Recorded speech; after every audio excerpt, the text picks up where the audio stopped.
पूरा भारतवर्ष एक महायुद्ध के ज्वालामुखी के मुख पर बैठा हुआ है। उस युद्ध को प्रारंभ करने का कलंक अपने सर पर मत ले ले। मुझे आपके भांति धर्म स्थापना की कोई चिंता नहीं। मैं यहाँ वो करने आया हूँ जिससे मेरे जीवन को संतुष्टि मिले। मैं संसार को नहीं, अपने जीवन को, अपने आनंद को महत्व देता हूँ। यदि संसार ही नहीं बचेगा तो जीवन में आनंद का क्या महत्व है पुत्र? वो आपकी सोच है, आपका कार्य। मैं वासुदेव कृष्ण नहीं हूँ। मैं ना ही भविष्य की चिंता करता हूँ और ना ही योजनाएं और माया जाल रचता हूँ। मैं अपने आज में जीता हूँ, इस पल का आनंद लेता हूँ। मैं बड़ी उड़ान की योजनाएं नहीं बनाता, बस अपने पंख खोलकर उड़ जाता हूँ। फिर चाहे वायु सुगम हो या चक्रवात, मैं इस पल को जीता हूँ। फिर चाहे अगले पल में मृत्यु हो।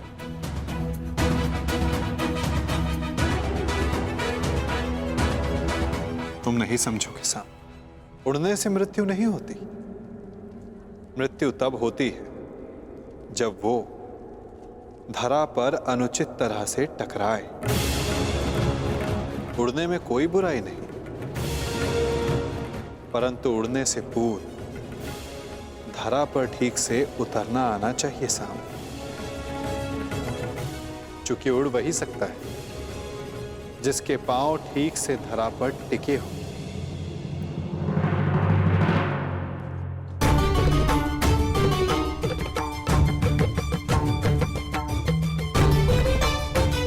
भद्र, इस शुभ अवसर पर इन अस्त्रों का क्या काम? सज्ज रह रहा हूं। विवाह उत्सव है, युद्ध नहीं। मनुष्य का भाग्य और योद्धा का युद्ध कब ललकार दे किसे ज्ञान। इसीलिए तैयार रहना श्रेयस्कर है।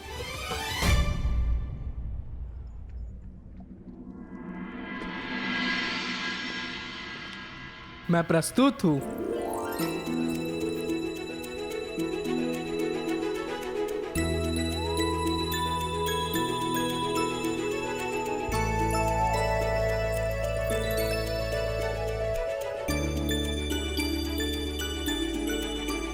अरे ये अश्रु क्यों?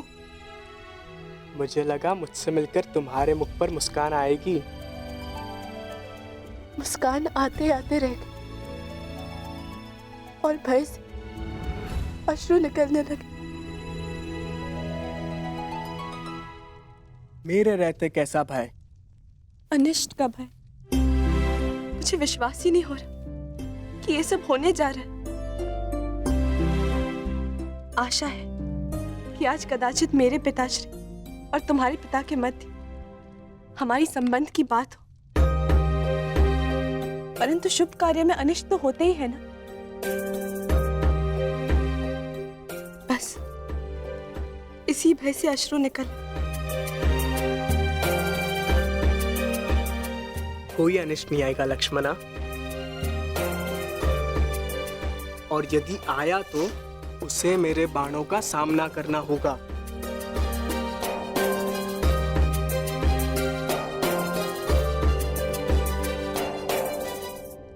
कदाचित उसकी आवश्यकता नहीं होगी। मामाश्री शकुनी हमारे ही पक्ष में है। मुझे गांधार राज की चिंता नहीं, समस्या तो तुम्हारे पिता और मेरे पिता के विचार भेद की है। इसीलिए तो मामाश्री शकुनी का हमारे पक्ष में होना श्रेष्ठ है। मुझे उन पे पूर्ण विश्वास है। देखना, वो कोई ना कोई मार्ग अवश्य निकाल लेंगे और पिताश्री भी मान जाएंगे। परंतु मुझे गांधार राज शकुनी पर विश्वास नहीं। ऐसा मत बोलो साम। और तुम्हें भी उन पर इतना विश्वास नहीं करना चाहिए, क्योंकि मुझे गांधार राज शकुनी पर विश्वास नहीं और ना ही अपने पिता पर, क्योंकि उन्हें मेरे हर निर्णय में, हर आकांक्षा में खोट दिखाई देता है।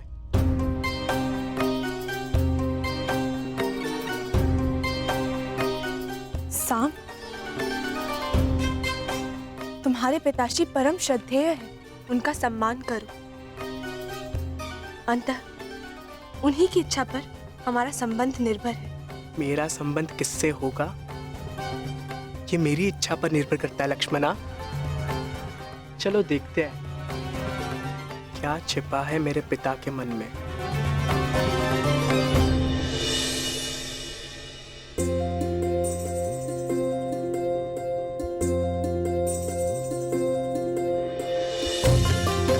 अंतिम बार एकांत में हाथ पकड़ रहे हो, अगली बार सबके समक्ष पकड़ोगे। अंतिम अवसर है, सोच लो, मुझसे विवाह करोगे?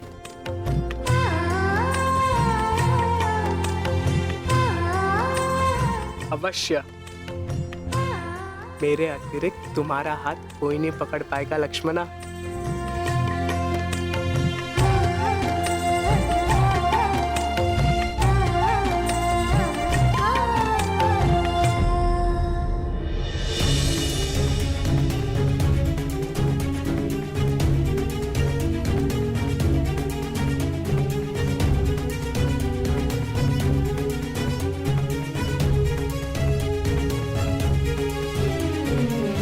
उपस्थित अतिथियों का निवेदन है कि अपना अपना स्थान ग्रहण करें। भोज का समय होने को है। क्षमा चाहता हूं आप सबसे,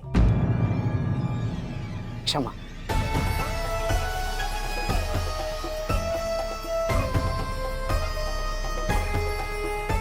परंतु मुझे प्रतीत होता है कि भोज से पूर्व एक महत्वपूर्ण घोषणा कर दी जानी चाहिए।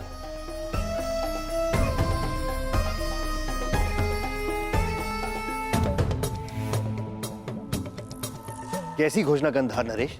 अब इसे घोषणा माने या प्रस्ताव? मैं शकुनी समस्त हस्तिनापुर की ओर से क्षमा का प्रस्ताव रखता हूं।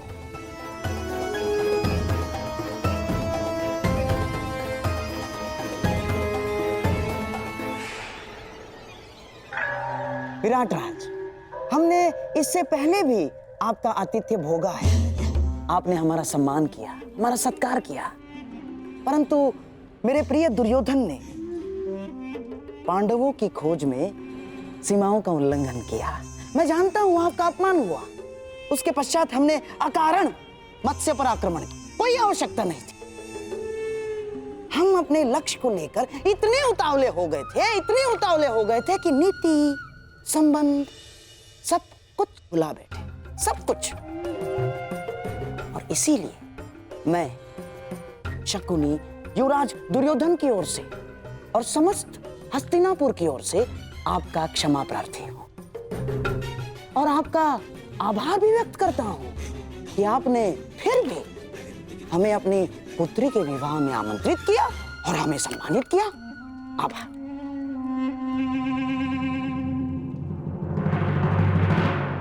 शकुनी का व्यवहार इतना विनम्र कब से हो गया?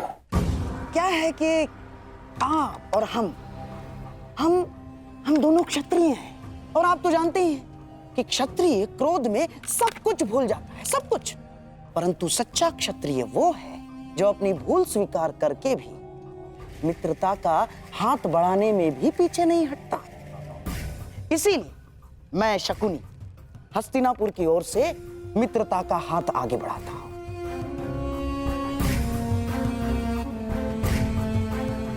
और इस मित्रता को बनाए रखने के लिए एक प्रस्ताव प्रस्तुत करता हूं।